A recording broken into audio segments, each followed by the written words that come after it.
I think the only two people aside from myself that can understand what I and some other Conservative members went through on that committee is, in my case, it's my wife and Harriet Harman.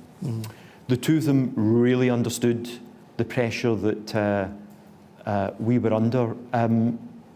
My head was on the chopping block. It was about whether or not, I mean, the abuse that I received through the national media, through social media, from somebody that I wasn't standing to be leader of my party, the sort of type of scrutiny and investigation that you would get if you wanted to be leader of a party or prime minister, it was appalling. And it was extremely difficult.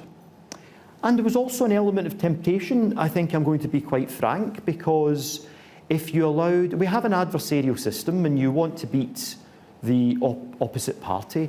If I had allowed temptation in, then you might act in a way which lacks moral courage and which might result in some personal enrichment in terms of, well, if an outcome here is in favour to the person being investigated, that person might return to power, and who knows if I might then be appointed a minister.